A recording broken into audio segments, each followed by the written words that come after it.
Leah from Happily Organized, and this is Get Your Business Organized Monday, where I challenge you to do one small thing in your business so that you can focus a lot more on what you love.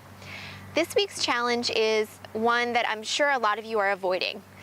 It's about getting a standard service agreement in place for your business. Now, this is something that I totally don't blame you if you're avoiding this. It's a big pain in the butt. It involves often getting approval from a lawyer, at least here in Australia, and it means that you've really got to sit down and think about all of those things that could potentially go wrong with your clients.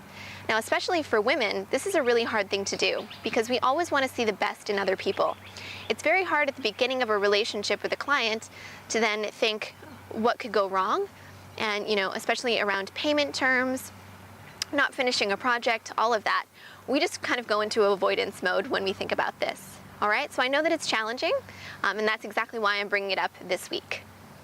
So my first tip for you, if you're not sure where to start, is to go out and Google people in your industry and see if you can actually get some sample service agreements of what they do. All right, just to get a base idea. I'm not saying that your service agreement is going to look anything like yours, and I'm not suggesting that it should, but go out and Google and see if you can just get a few standard templates. The second thing I want you to do is go and list out all the different service offerings, solutions, products that you offer, and write down anything around timelines or around basically anything that could go wrong around delivering that product or service. So really reach deep into the back of your mind and think about anything you can think of.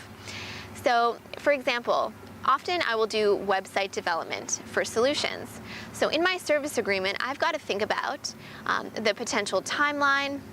So if somebody starts a project and it goes on for 3 or 4 weeks or 3 or 4 months, at what point do I have to then charge them the final installment for the project? Because if you keep your timeline open and you don't give them a deadline, then there's the potential of it taking years to actually complete a project. So go and think about all of those timeline issues, any expenses that might come up, and just list them out.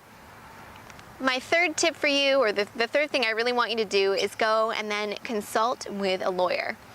Now, this sounds a little bit scary, especially because when I say lawyer, you're probably thinking about all of those costs that are involved. I know definitely in Australia there are a lot of lawyers that will offer complimentary consultations to let you know exactly how much drafting a service agreement is going to cost and the potential timeline it will take for them to deliver that for you. So go and, again, get on Google and look up a lawyer if you don't have one. If you've already got one, go and double check with him or her what it's going to take for you to get a really solid service agreement in place. All right, so good luck. Leave your comments below. And as always, please subscribe to this channel to get new video updates every single week. Thank you.